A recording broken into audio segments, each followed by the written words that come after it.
This baby throws all the shade. Welcome to Watch Mojo, and today we'll be counting down our picks for the top 10 funniest Stewie insults. Damn you, vile woman! You've impeded my work since the day I escaped from your wretched womb. For this list, we'll be going over the most amusing and or cutting insults delivered by Family Guy's Stewie Griffin. Let's get at it. Number 10, fashion advice.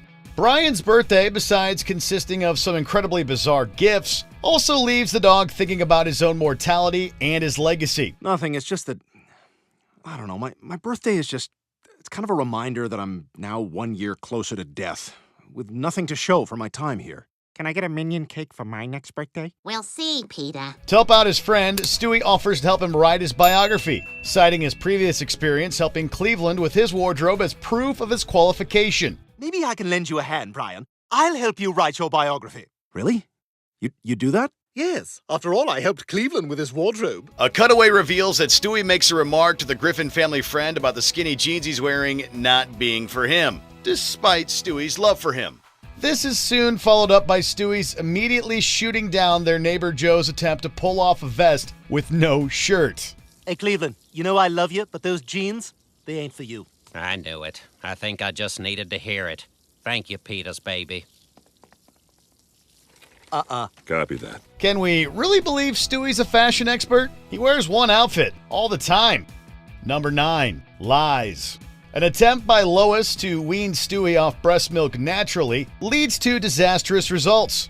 Stewie finds milk from a bottle disgusting compared to the real thing. Time for dinner, sweetie. Very well, then take off your shirt. No, honey, no. Tonight we're gonna have formula instead. Ah! Oh, that's more disgusting than when Peter went through that Daisy Dukes phase. He gets so desperate that while at the park, he uses a swing to launch himself at a breastfeeding woman, knocking her child out of the way to take their place. Although Stewie is quickly pulled off her, he throws a parting insult at the woman, telling her that her breast implants are not boobs at all. They're lies. By the way, you call those cheap implants boobs? Those aren't boobs. They're lies. When an infant can tell the difference, you know you haven't gotten your money's worth.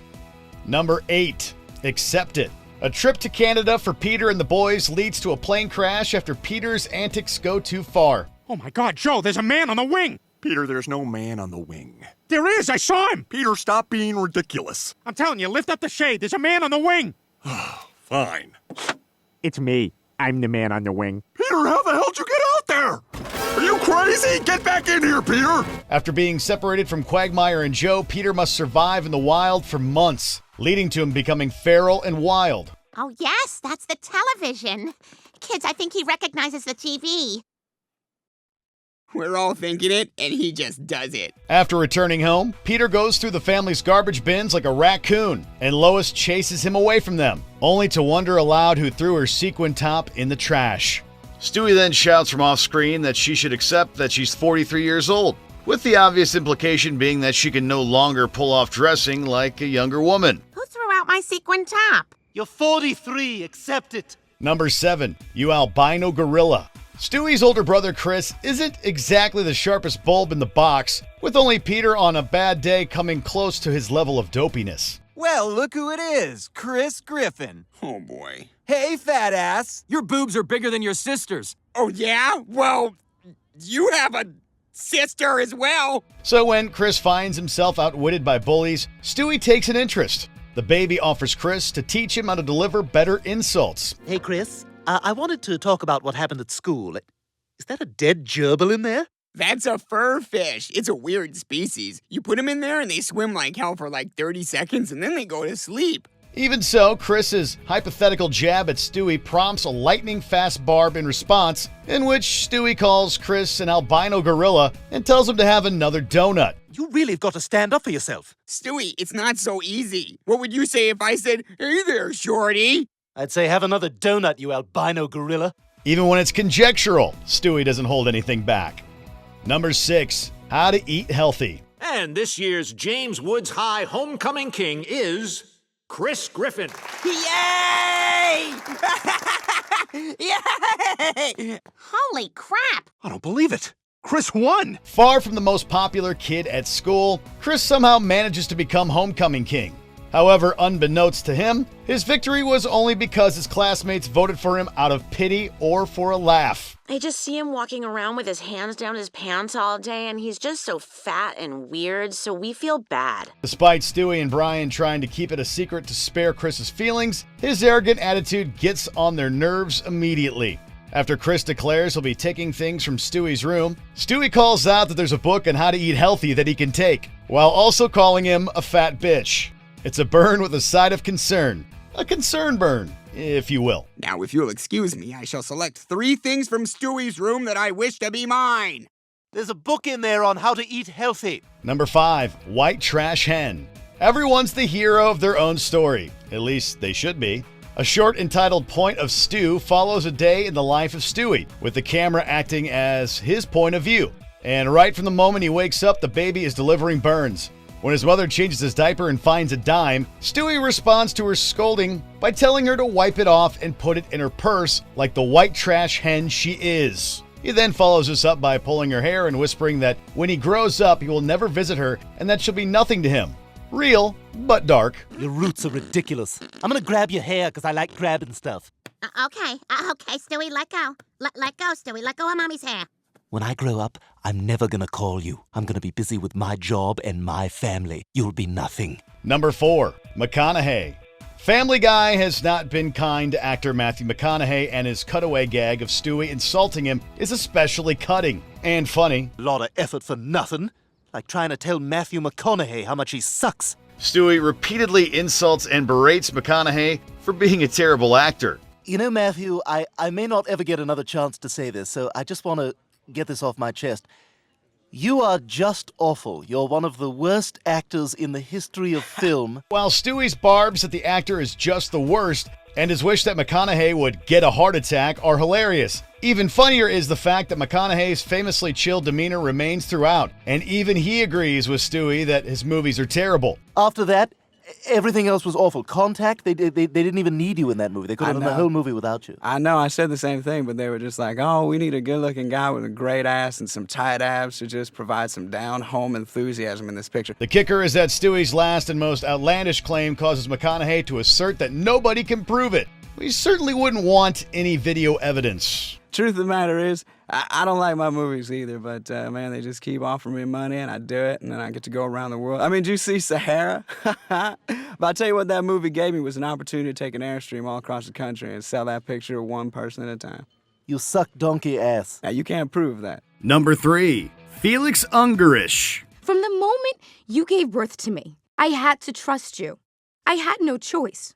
I needed you to protect me from the world, to be my guide, to help me navigate the difficult, confusing, and vulnerable journey to becoming a person.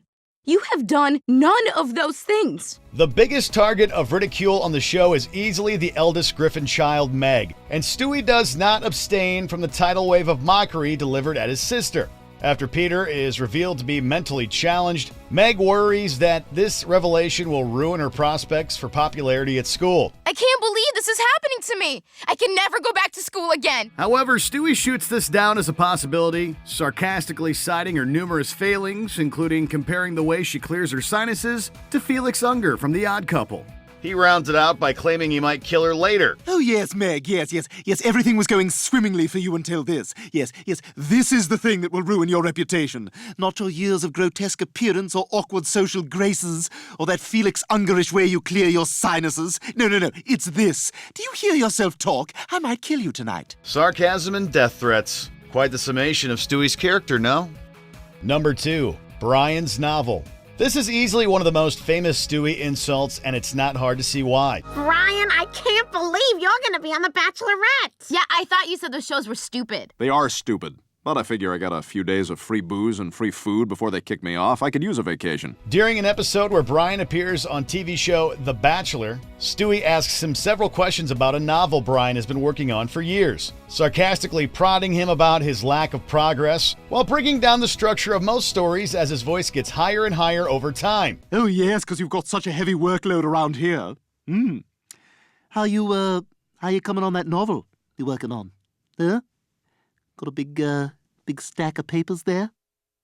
Got a nice little story you're working on there. A big novel you've been working on for 3 years. Although the gag does run a bit long, this undeniably helps it be so memorable, and, we would argue, helps make it funnier. Nice little narrative, beginning, middle, and end. Some friends become enemies, some enemies become friends, yeah? At the end, your main character is richer for the experience, yeah? Yeah, you got to... No, you deserve some time off. Stewie has unloaded so many burns over the years, we could release an encyclopedia. However, this is a top 10 list, not top 1 million, so here are some honorable mentions. Hatless.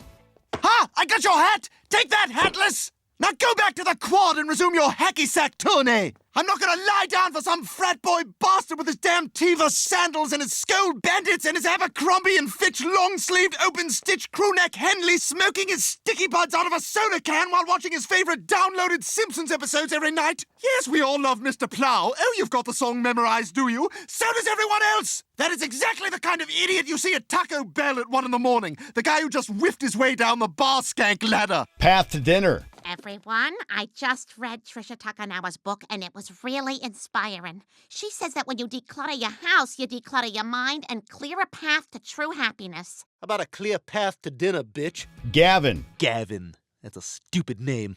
And nobody likes you at school. I try to stick up for you, but I can't because everybody hates you. You're going to be ugly when you grow up. And everything in your house is cheap. And it smells in here. Oh, hey, Brian. Bye. Game over. Oh, you hear that, Meg? Guys can marry other guys now. So, oh, this is awkward, but, if they can do that, that's pretty much it for you, isn't it? I mean, you might as well pack it in. Game over. Ray Liotta. Oh, yeah? I'll tell you what you're into. Being ugly. Stewie, you're being mean. No, if I was being mean, when you opened the door, I would have said, "Oh, hey, Ray Liotta, is Olivia home? Oh, wait, you're Olivia. You see, I thought you were Ray Liotta because your skin has the texture of a decorative autumn squash." Before we continue, be sure to subscribe to our channel and ring the bell to get notified about our latest videos. You have the option to be notified for occasional videos or all of them. If you're on your phone, make sure you go into your settings and switch on notifications. Number 1. Like a knife. Close your purse, I can see your tampons. And why do you need 6? What happens to you? Stewie's insults about Brian's creative efforts are some of the show's best, and this is one of the funniest and the most cutting. After Brian writes a play that proves a local hit, the success naturally goes to his head. The American play was dying. Have we brought it back to life here?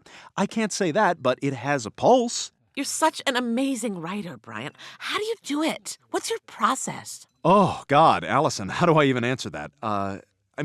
What's a rainbow's process? However, when Stewie asks him to read his own play, Brian is dismayed to learn that it's much better than his. After going so far as to bury the play in the backyard, Stewie confronts him, lambasting Brian and his play for being mediocre and full of tired cliches and bad jokes. I knew my play was good, just like I knew your play was a mediocre patchwork of hackneyed ideas and tired cliches. You have no idea how hard it was to sit in that theater with all those braying hyenas. Couldn't you tell something was up when Chris and the fat man could follow the plot? It took Peter a year to figure out Stuart Little. He then drives it home by suggesting that every person who laughs at Brian's terrible play should pierce his heart like a knife. Ouch. Your play panders to the lowest common denominator, Brian, and it doesn't even do that well. Shut up! May every person that laughs at your sophomoric effort be a reminder of your eternal mediocrity and pierce your heart like a knife. Do you agree with our picks? Check out this other recent clip from WatchMojo, and be sure to subscribe and ring the bell to be notified about our latest videos.